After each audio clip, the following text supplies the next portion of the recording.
Ассалаумағалейкум, құрметті телекөрермендер. Эфирде имандылық тағылым бағдарламасы. Бүгінгі бағдарламада жердегі Алланың үйі аталатын мешіт жайында болмақ. Бүгін бізде қонақта Рахат ауылы Оразмағамбет Ахун Тұрмағамбетұлы атындағы мешіттің наиб имамы Дабаров Рысбек келіп отыр. Ассалаумағалейкум, қош келдіңіз. Енді тақырыбымыздың басында айтып өттік, Алланың жердегі үйі деп. Жалпы мешіттің дініміздегі орны туралы толығырақ ашып өтсек. أعوذ بالله من الشيطان الرجيم بسم الله الرحمن الرحيم والصلاة والسلام على رسولنا محمد وعلى آله وأصحابه أجمعين. Ассаламу алейкум рахматуллахи ва баракату. Құрметті көрермен, Алла тағала келе жатқан қасиетті Рамазан айына баршамызды аман есен жеткізіп, Рамазанның мол сауабына кенелді нәсіп етсін. Әуел аят хадис сөздің басы демекші, жаңағы мешіт туралы Алла тағаланың қасиетті Құранда не дейтініне тоқталып өтсек. Аузу биллахи минаш шайтанир раджим. Инна ауала байти уди'a линнаси лаллази би бакката мубаракау ва худан лил аламин. Еш күмәнсіз жер бетінде ең алғашқы салынған үй ол Меккедегі Қағба. Ол берекеттің көзі, барша адамзат үшін тура жол һәм бет бұратын құбла дейді. Али Имран сүресі 96 аятында. Мешіт деген сөз жалпы арабтың мәсжид деген сөзінен шығады. Ол дегеніміз сәжде ететін орын деген мағынаны білдіреді. Пайғамбарымыз саллаллаху алейхи уассалам айтады бір хадисінде, құлдың Раббысына ең жақын сәті сәждедегі кезі дейді. Сондықтан мешітті пендені Раббысына жақындататын орын деп айтсақ қателеспейміз. Және бір хадисінде пайғамбарымыз айтады: «Иннал масаджида буютуллахи фил арды». Жаңағы мешіттер Алланың жердегі үйі дейді. Кім оған баратын болса, мол сауапқа кенеледі дейді. Міне, сондықтан бұл мешіт дегеніміз жердегі Алланың үйі, құлды Раббысына жақындататын мекен болып саналады. Және бір аятта айтылады Жын сүресінде: «Аузу биллахи минаш шайтанир раджим ва аннал масаджида лиллахи фала тад'у ма'аллахи ахада». Мешіттер Аллаға тән.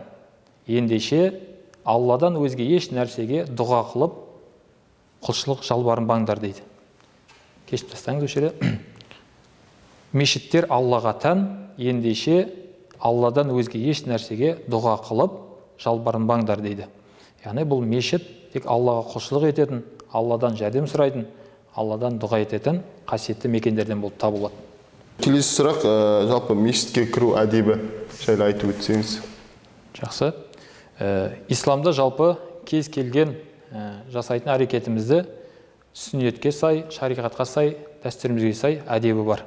Сол мешіттің де әдебі бар. Мешітке жаңағы алғашқы бармастан бұрын ол әдеп үйден басталады. Пайғамбарымыз айтады: кім дәретін алып, тазаланып, таза киімін киіп, мешітке қарай шығатын болса дейді, бір қадаммен күнәсі кешіріліп, екінші қадаммен сауап алады дейді. Міне осылайша мешітке баратын адам тазаланып, таза киіммен, жағымсыз иістен арылып, жақсы әтір суын сеуіп, мешітке баратын болса, сол барған жолында ол сауап алады.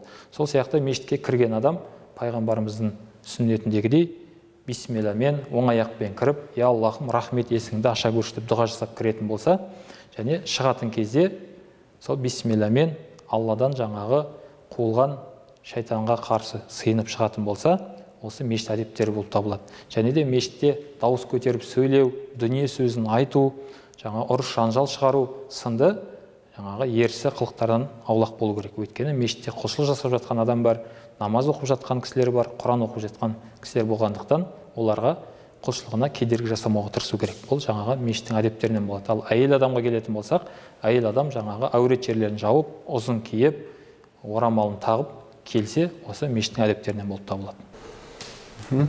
Рахмет. Енді келесі сұрақ, осы қазақ тарихындағы мешіт келейікші. Алғашқы мешіт қай жерде салынған?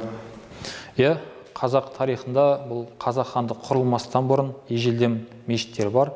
Ислам діні тарағаннан кейін 8-9 ғасырларда қазақ жерлерінде мешіттер салына бастаған. Бұған жаңағы дәлел ретінде Тараз аумағындағы көне мешіттер, Отырар қаласындағы мешіттер, сонымен қоса алысқа бармай осы Маңғыстау өңіріндегі Шақпақ ата жерасты мешіті, Бекет ата мешіттері сол мешіттердің бұрыннан бері қазақ даласында болған көрінісі.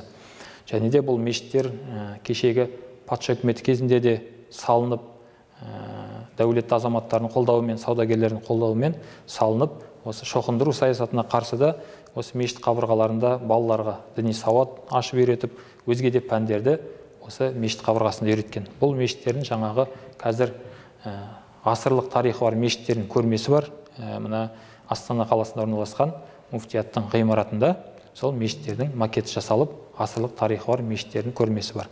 Бұл жаңағы Семей өңірінде, Қостанай өңірінде, Ақмола өңіріндегі мешіттерді айтсақ болады. Рахмет. Келесі сұрақ, жалпы қазіргі таңдағы мешіттердің қызметіне тоқталайықшы. Қандай қызметтер атқарады, қандай мүмкіндіктер бар? Жалпы Қазақстан аумағындағы барлық мешіттер Қазақстан мұсылмандар діни басқармасының филиалы болып табылады. Жалпы саны 2700-ден астам мешіт бар Қазақстанда. Бұның барлығы сол муфтиятқа бағынып, сол муфтият тарапынан бағыттар беріліп, қызметтер атқарылады.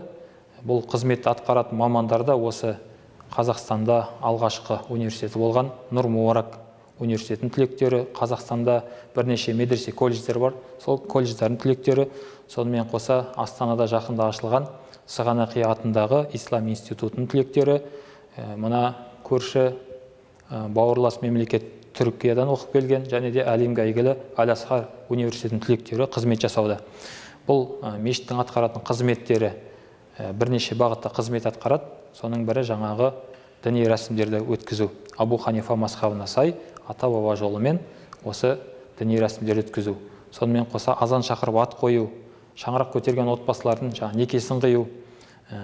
Сонымен қоса мына айт мейрамдары, діни мейрамдарды атқару сынды қызметтер атқарады. Онымен қоса әрбір мешіттің қабырғасының жанында, әрбір мешіттің жанында сауат ашу курстары бар. Бұл жерде ұл балаларға, қыз балаларға жеке-жеке ұстаздар тағайындалып, діни сауат ашу, Құранға түсу, араб әліпбиін үйрету сынды дәрістер жүргізіледі. Сол сияқты мешіттеріміз бірнеше бағытта жұмыс атқарады. Соның бірі қайырымдылық бағыты. Өмірдің қиындығына тап болған, баспанасыз қалған, асыраушысыз қалған отбасыларға, жандарға азық-түлікпен, киім-кешекпен, баспанамен, дәрі-дәрмекпен сынды жәрдемдер жасалады. Сонымен қоса ел үлесі пәтерге жобасы аясында Қазақстанда бірнеше отбасы, 600-ден аса отбасы баспаналы болды. Сонымен қоса ел аумағында немесе шетелде, көршілес мемлекеттерде орын алған табиғи апат сынды төтенше жағдайлар орын алған жағдайда мешіт жанынан жаңағы жамағаттың көмегімен жылулық ұйымдастырылып, сол жәрдемдер атқарылып жіберіліп жатады. Сонымен қоса мешіттеріміз жат ағымның алдын алу, өзге діни ағымдардың жаңағы жетегінде жастарымыз кетіп қалмас үшін уағыз насихаттар жұмысын жасайды. Одан бөлек қылмыстың алдын алу, нашақорлық, зиянды әрекеттер, суицид сынды, парақорлық сынды әдеттерін алдын алу сынды жұмыстарда уағыз насихат жұмыстарын атқарады. Және де мешіттер барлық 100%-лік мешіттеріміз қазақ тілінде, өзіміздің ана тілінде қызмет көрсетеді. Яғни уағыздарымыз болсын, дәрістеріміз болсын, осы қазақ тілінде атқарылады. Тіпті іс қағаздар да, бұйрық, тағайындаулар да осы қазақ тілінде 100% қазақ тілінде атқарылады. Және де мешіттеріміз дәстүрімізді насихаттауда үлкен жұмыстар жасап жатыр. Бұл жаңағы бұрын ұмытылып қалған дәстүріміз, өзіміздің қазақи құндылықтарымызды насихаттауда осы мешіттер жанынан шаралар ұйымдастырып, ойындар ұйымдастырып, көрмелер ұйымдастырылып, осы дәстүріміз насихатталуда. Рахмет. Енді осы сұрақпен қорытындыласақ, қазір көп ата-аналарда мешітке кіруге, мысалы кішкентай балаларға мешітке кіруге ерте, я болмаса мешітке жібермей жатады.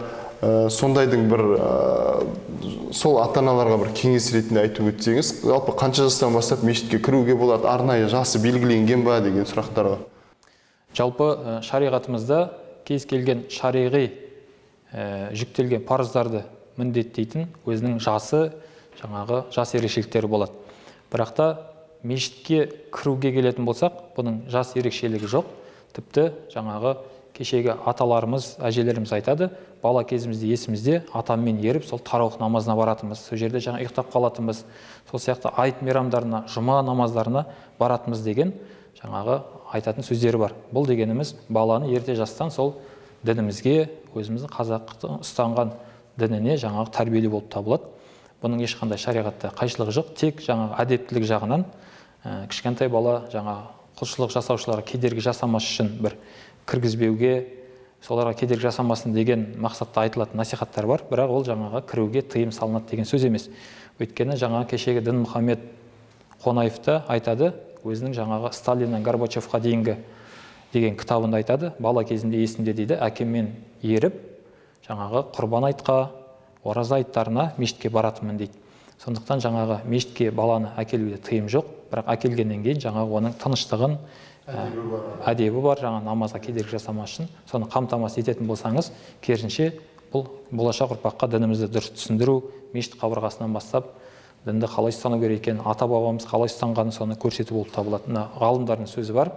Егер де намаз оқып жатқан жамағаттың артында шулап жатқан баланың дауысы шықпаса, ол елдің болашағы жоқ дейді. Сондықтан жаңағы балаларды әкелгеннің еш ағаттығы жоқ. Керісінше ертең болашақта біздің өзіміздің дінімізді насихаттауда, соны ұстануда, дұрыс бағытта жүруге септігін тигізеді деп ойлаймын. Қорытынды бір айтып жүрсіз? Қорытынды.